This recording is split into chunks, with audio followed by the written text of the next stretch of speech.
When do you make a unit that's 4-star plus 10 merged, and when do you promote them to 5 stars and work with them that way? The definitive answer coming up. Greetings and salutations, welcome back, killers. Thank you so much for joining me. This is the topic that I have discussed with many people. You know I usually do builds, and those are on this channel too. If you're new here, look around. There's some really highly commented builds. But today we're going to talk about the foundation of the hero, which is whether you promote them to 5-star or you leave them at 4-star and you merge them until they get to plus 10. In case you're new around here, let me make sure I give you the foundation of this. There's a rarity system of Fire Emblem Heroes that goes from 1 star up to 5 that represents the base power line of the hero. The more stars the hero has, the higher its base stats are going to be, and also the better access it's going to have to its own built-in skills and powers. It'll get access to different weapons and stuff as it goes up higher in star rarity. So one other way that you could grow your heroes, in addition to leveling them, in addition to whether or not you leave them at like 1-star or 5-star rarity, is you could go ahead and just merge similar heroes together. Whenever you merge a hero into one, let's say an Arthur into an Arthur, that's going to turn him into a +1 Arthur. And what that does is it's going to give him some skill points. Any skills that that other Arthur learned or didn't learn but has on him because of different skill inheritance go to this other Arthur.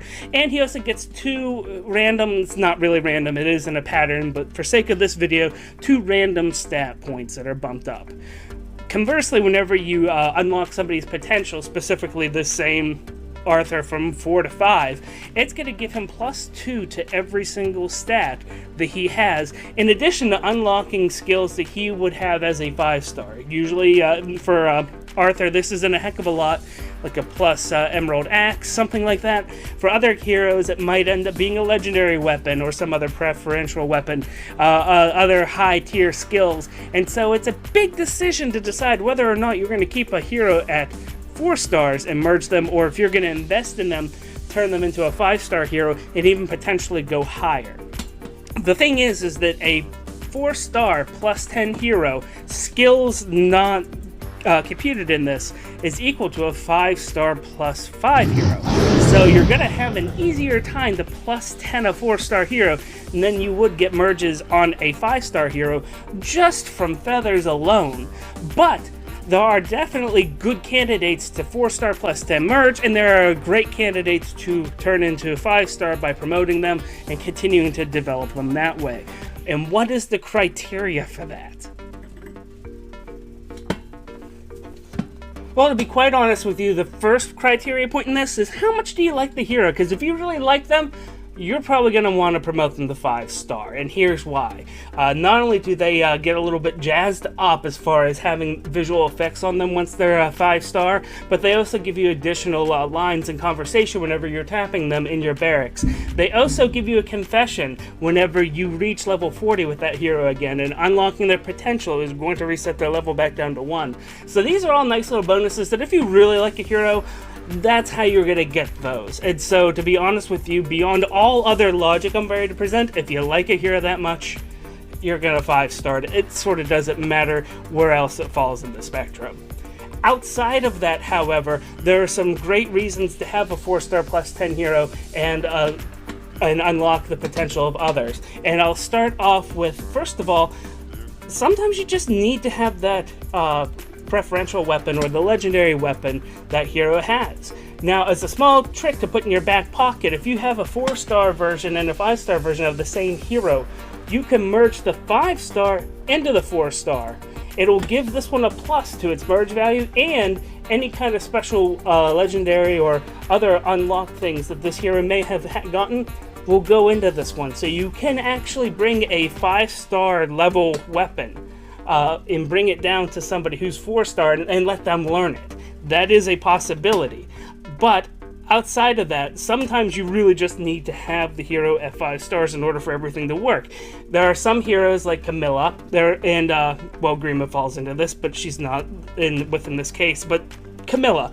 She actually likes to have stat points across everything, so the more stats you can give her, the better. But also what makes her really good is her refinement. So when it comes down to it, you need to make sure that you can have her refined weapon. She needs to have more stats. It might just make more sense to have her as a 5-star merged unit. Now, if you have somebody that seems pretty powerful, but you're not totally investing in, let's say you're not a big fan of Armor Emblem, but yet you keep on getting Drogs or Gwendolyn's or somebody like that, merging them up to being a 4-star plus 10 unit makes a lot of sense. You're never going to promote them. You're never going to invest that much in them. So you might as well just merge them together so that whenever there's an armor quest that comes around, or whenever they inevitably turn into a bonus unit for Arena, you have them. And you have them up to a level that's better than a normal 5-star. And that actually will compensate, if you really hate armor units that much in this example, that compensates for your hatred of them and compensates for any lack of skill you may have. And so just putting them out there with even basic equipment, full kit, but basic full kit, merged plus 10 is a great way to go. I actually have several units that are 4-star plus 10, and they're maxed out to the gills. It's incredible. If you want to see my barracks review, go ahead and check out the card right now. After this video, it's a nice little walk down what this whale here is putting in his barracks. Regardless, sometimes you do get a unit that you just aren't going to invest in, and for my example, it's a shame, but I hate Robin. I really hate male Robin. I just don't like him as a character. I haven't played Awakening. I just don't like him, okay? I'm not going to turn him into a 5-star plus 10 unit. That is not a consideration. But you know what? It's not that he's not useful. He has great utility. Let's go ahead and make him a 4-star plus 10 hero. That way, whenever I need to have the flexibility of needing a blue Raven's home user, he's there, he's ready to go, and you know what? It wasn't really any skin off my back. I was gonna just throw these Robins away anyway. So there's a few other reasons why you might want to keep somebody at 4 stars, and that's because they don't necessarily unlock any really big skills for you once they hit 5-star, and so doing that to a 4-star unit is wonderful. The armor units I talked about recently have that capability, and a few other ones that are just available in 3 and 4-star don't give you anything super impressive at 5-star. So you know what? You could go ahead and just 4-star them, merge them together, and then you could go ahead and give them the skills from 5-star exclusive units if you want to buff them up if you like them more. And if you decide that you want to 5-star them later, you're not losing out on a heck of a lot, because whatever their send home value is at that point in time is what you'll get off of the cost of promotion if you decide to turn them 5 stars, and you also get all the skills that they previously learned. So it's really not a big waste. If you want to see all the units that I recommend making 4-star plus 10 merges from, go ahead and check out the card that's over here right now. Or if you'd rather see what some of these skills are that are exclusive to 5-star heroes that you may want to consider making sure that they're 5 stars if they have them, click on this card down here. My name is Deltran. Thank you guys so much. I greatly appreciate all of you, and until next time, take it easy.